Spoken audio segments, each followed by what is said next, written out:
Bonjour. Alors aujourd'hui, on va faire une leçon de vocabulaire.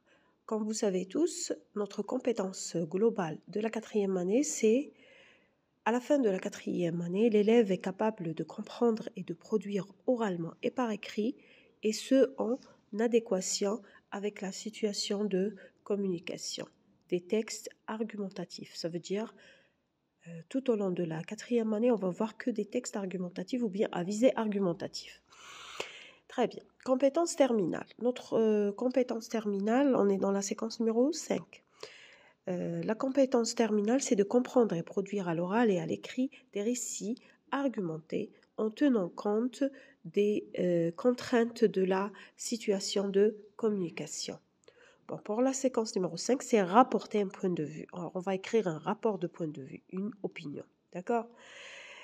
La séance de vocabulaire, on va avoir les verbes de parole. Les verbes de parole. Écoutez bien VIP, le verbe introducteur de parole. Bon, on va essayer de prendre les objectifs, ça veut dire à la fin de la séance, vous allez repérer les verbes de parole dans un dialogue, vous allez savoir introduire une parole et vous allez utiliser un verbe de parole dans un dialogue. On a vu un texte, on va essayer de le lire ensemble, on va lire l'énoncé. Suite à un événement dramatique dans l'un des stades d'Alger, le ministre de la Jeunesse et des Sports a affirmé, le phénomène de la violence dans nos stades est inacceptable et étranger à la société algérienne. Il est important que nous luttions tous ensemble pour éliminer ce fléau. Il a ordonné d'être intolérant avec les personnes violentes. Il faut mettre en place les mesures nécessaires pour mettre fin à ces comportements. A-t-il hurlé? Alors regardez bien ici les mots qui sont écrits en vers, ce sont les verbes de parole. Comme on sait tous, la ponctuation dans un dialogue, ce sont les tirets pour la prise de parole, on a les 2 points et on a les guillemets. Et des fois, ça c'est le style direct et le style indirect quand on va utiliser de ou bien que. Maintenant, on va écrire l'énoncé sur le tableau, bien sûr. On va lire le texte silencieusement. Après, on va poser des questions. Qui parle dans le texte? On va dire c'est le ministre de la Jeunesse et des Sports qui parle. On va dire la deuxième question. De quoi parle-t-il? On va prendre la réponse. Il parle de la violence dans les stades. 3. Il te dit de relever les mots écrits en vers, puis leur donner leur infinitif. Alors ici, il y a le verbe à affirmer, l'infinitif c'est affirmer ER, premier groupe, à ordonner, l'infinitif c'est ordonner ER, à hurler, l'infinitif c'est hurler. La 4e question, à quoi servent-ils? Pourquoi on les a utilisés? Alors ces verbes servent à introduire la parole. On va prendre maintenant la 5e question. Comment appelle-t-on ces verbes?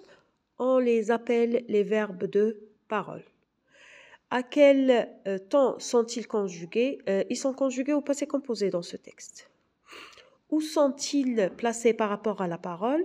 Ces verbes peuvent être placés au début, à la fin et au milieu de la parole. Mais il y a des changements, faites attention.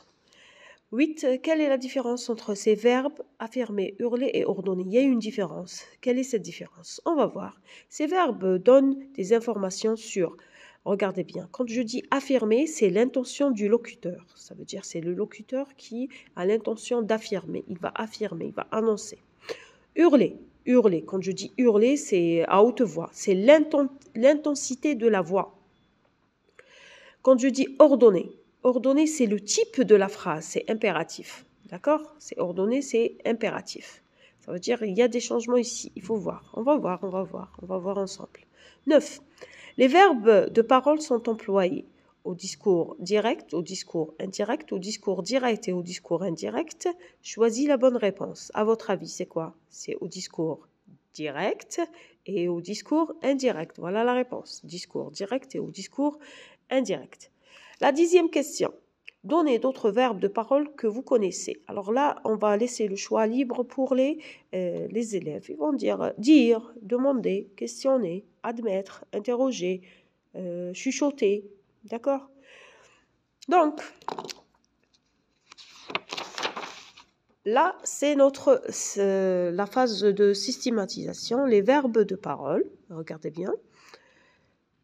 Ce sont des verbes qui introduisent la parole. Ils sont employés au discours direct et indirect. Ils donnent des informations sur, regardez bien, le type de phrase. D'accord? Le type de phrase, ça veut dire, elle peut être interrogative, déclarative, impérative, comme demander, questionner, interroger, ordonner. On va donner l'intensité de la voix. Ça veut dire s'écrier, hurler à haute voix, chuchoter tout doucement, murmurer aussi tout doucement. Et puis on a l'intention du locuteur. Il va admettre, il va approuver, il va protester, il va affirmer. Et on a l'émotion. Il va montrer, le verbe de parole, il va montrer l'émotion. Il va gémir, il est malade, se lamenter. Ah, je suis fatigué, je me sens pas bien, il se lamente. Et on a aussi imploré, on a crié. Là, c'est notre règle. Après, vous avez les activités, numéro 1, page 73, et vous avez 2. On va essayer de les corriger ensemble. Vous demandez aux élèves de corriger seuls, après vous corrigez avec eux.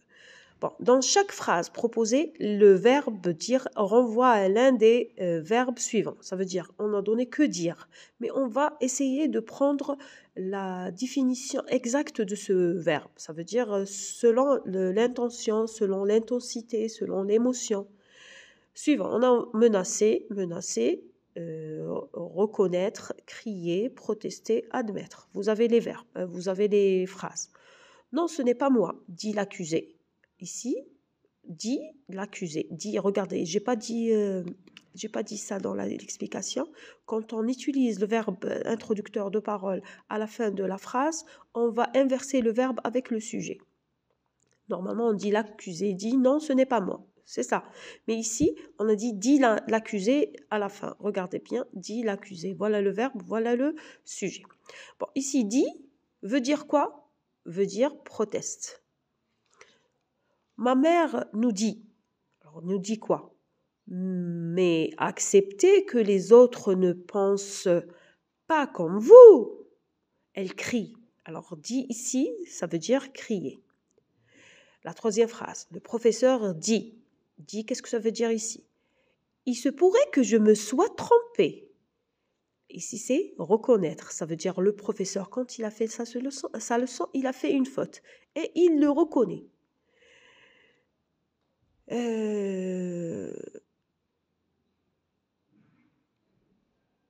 J'ai pas écrit le mot exact ici. Immédiatement, ou j'appelle la police. Dit la jeune femme, ça veut dire ou j'appelle la police, ça veut dire ici elle menace. Oui, vous avez raison, dit le policier. C'est admettre, c'est comme reconnaître. D'accord? Passons à la 2e activité. Exercice numéro 2, page 73. Pour chacune des phrases suivantes, je choisis le verbe de parole qui convient. Alors, on a ici des points et à nous de choisir les verbes de parole qui conviennent. Le ministre, ici, on dit annonce. La journée mondiale de vivre ensemble sera célébrée le 16 mai de chaque année. La 2e phrase, le commissaire de police ordonne que l'on trouve immédiatement la personne qui a proféré des paroles racistes. Ici, on a utilisé le subjonctif, pas comme on a étudié. Le professeur conseille à ses élèves de s'accepter malgré leurs différences. Le jeune homme, plein de remords, reconnaît devant le tribunal qu'il a eu tort d'insulter un touriste africain. Reconnaît, le verbe reconnaître. Nedia murmure dans l'oreille de son ami. Je n'aime pas les personnes racistes. Elle murmure, elle chuchote. J'espère que vous avez compris cette leçon. J'ai essayé de faire le tout, même les exercices. Bon courage.